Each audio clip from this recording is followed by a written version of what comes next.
Hello guys, आप सभी का बहुत बहुत स्वागत है आज के इस नए वीडियो में। आज के इस वीडियो में हम काफी एक इंटरेस्टिंग पैटर्न डिस्कस कर रहे होंगे, तो बिना किसी देरी के चलिए इस वीडियो को शुरू करते हैं। इस वीडियो में हम जो पैटर्न डिस्कस कर रहे होंगे उसका नाम है पिरामिड पैटर्न। पिरामिड पैटर्न आपका कैसा दिखता है? सबसे पहले हम एक वेरिएबल बनाते हैं n, और इसके अंदर अब हम यूजर से कुछ वैल्यू एंटर कराते हैं। सपोज कीजिए आपका यूजर वैल्यू एंटर करता है 4 के बराबर। तो यहाँ पे आपको कैसा पैटर्न प्रिंट करना है? यहाँ पे आपको एक ऐसा पैटर्न प्रिंट करना है जिसके अंदर आपके पास 4 नंबर ऑफ रोज होगी।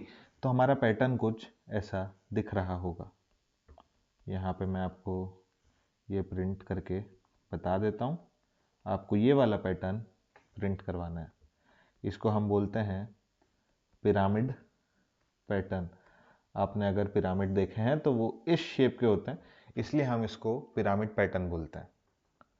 तो आपको ये वाला पैटर्न प्रिंट करना है। अब आप सोच रहे होंगे कि हम ये वाला पैटर्न कैसे प्रिंट करेंगे।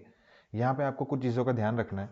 ये आपका एक कॉलम हो गया, ये आपका दूसरा, तीसरा, चौथा, पांचवा, छठा, सातवां, यानी इसके अंदर आपके पास 7 नंबर ऑफ कॉलम है। और कितने नंबर ऑफ रोज है? 1 2 3 4, टोटल आपके पास 4 नंबर ऑफ रोज है इसके अंदर। हमको यहाँ पे एक और चीज़ दिख रही है। हमको यहाँ पे क्या दिख रहा है? यहाँ पे हमारे पास कुछ स्पेसेस है। ये कितनी स्पेसेस है? यहाँ पे हमारे पास फर्स्ट रो के अंदर 3 स्पेसेस है।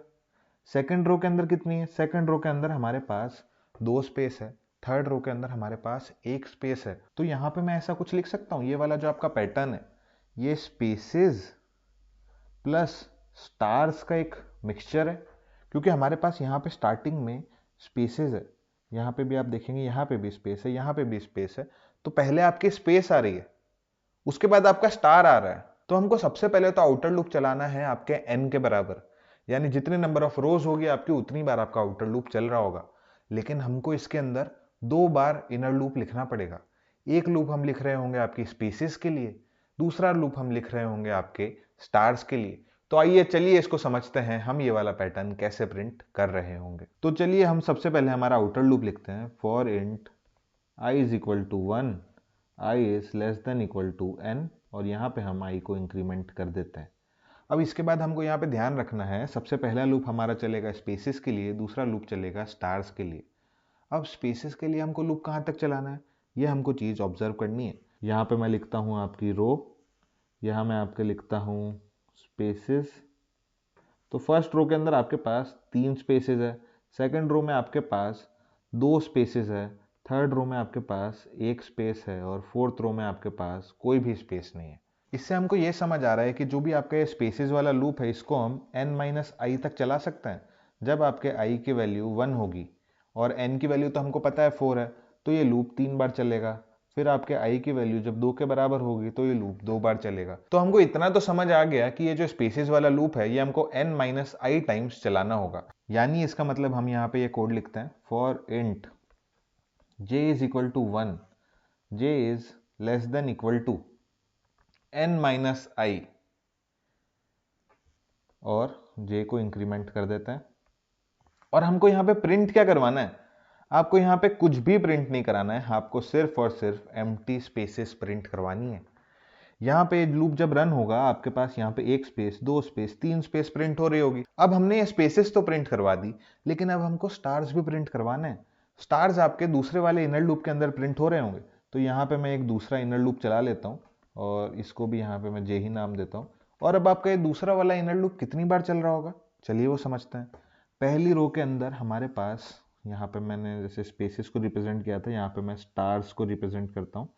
पहली रो के अंदर आपके पास सिर्फ 1 स्टार है, दूसरी रो के अंदर आपके पास 3 स्टार है, इसके बाद तीसरी रो के अंदर आपके पास 5 है, और इसके अंदर 7 है।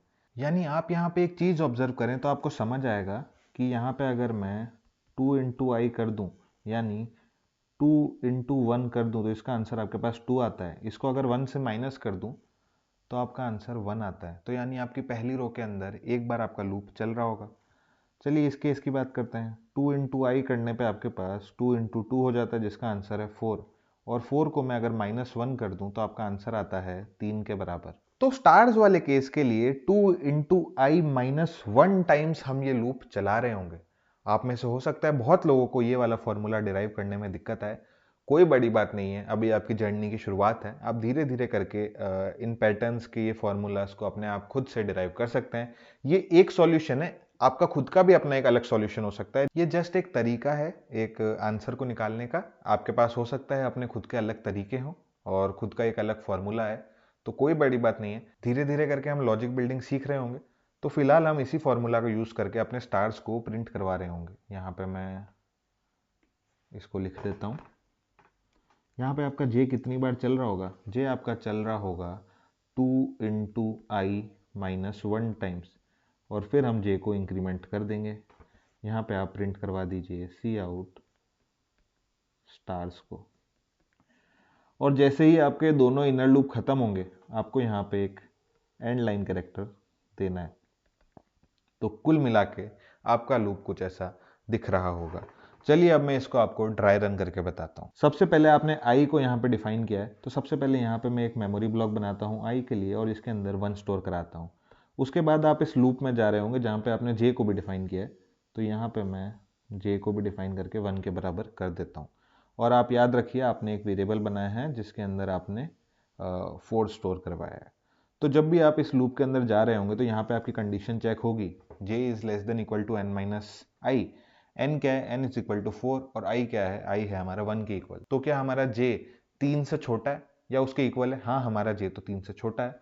तो यहाँ पे आपके पास स्पेसिस प्रिंट हो रही होगी, फिर आपका j इंक्रीमेंट होकर 2 के बराबर होगा, फिर से आपकी यहाँ पे स्पेसिस प्रिंट हो रही होगी, फिर आपका j 3 के बराबर होगा, फिर से यहाँ पे स्पेसिस प्रिंट हो रही होगी, फिर आपका j इंक्रीमेंट होके 4 के बराबर होगा, और यहाँ पे जब कंडीशन चेक होगी तो आपको पता चलेगा ये हमारी कंडीशन तो फॉल्स हो जाती है।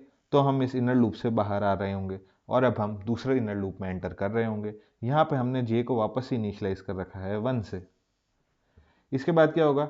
इसके बाद यहाँ पे कंडीशन चेक होगी 2 × i-1 की। अभी हमारा i 1 के इक्वल है, यानी 2 × 1 - 1, जिसका आंसर हमारे पास 1 के बराबर आता है। तो क्या हमारा i इसके बराबर है या इससे छोटा है? हाँ, हमारा i तो 1 के बराबर है, तो यहाँ पे आपके पास स्टार प्रिंट हो रहा होगा। इसके बाद जैसे ही j इंक्रीमेंट होगा, यहाँ पे आपकी कंडीशन फॉल्स हो जाएगी, तो इसलिए यहाँ पे j नाम के वेरिएबल को हटा देते हैं, और इसके बाद हमने यहाँ पे एक एंड लाइन कैरेक्टर दे रखा है, तो आपका अगला आउटपुट यहाँ ना प्रिंट होके यहाँ प्रिंट हो रहा होगा। अब इसके बाद आपका i इंक्रीमेंट होके हो जाएगा 2 के बराबर। अब फिर वापस से यहाँ पे आपकी कंडीशन चेक होगी, आपको पता चलेगा कंडीशन हमारी सही है। फिर आप वापस इस लूप में एंटर हो रहे होंगे। यहाँ पे मैं बना देता हूँ j को, और j के अंदर 1 इनिशियलाइज कर देता हूँ। कंडीशन चेक होगी n - i की, तो आपको पता चलेगा आपकी ये वाली कंडीशन ट्रू है। तो यहाँ पे आपका एक स्पेस प्रिंट हो रहा होगा। फिर आपका j इंक्रीमेंट होके 2 के बराबर हो जाएगा, तब भी आपको पता चलेगा आपकी कंडीशन ट्रू है, तो यहाँ पे आपकी एक स्पेस प्रिंट हो रही होगी। फिर आपका j 3 के बराबर होगा, और अब आपको पता चलेगा कि आपकी ये वाली कंडीशन तो फॉल्स हो जाती है, क्योंकि हमारा n - i क्या है?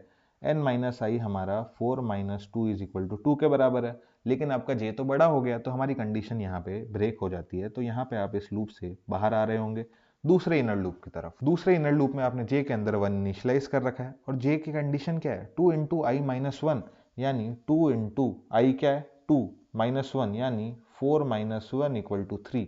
तो यानी ये लूप 3 बार चल रहा होगा। तो यहाँ पे आपके लिए मैं ये पैटर्न कुछ प्रिंट कर देता हूँ। यहाँ पे हमारी j की वैल्यू कितनी हो चुकी होगी? यहाँ पे हमारी j की वैल्यू 4 के बराबर हो चुकी होगी, तभी आपका ये लूप ब्रेक हो रहा होगा।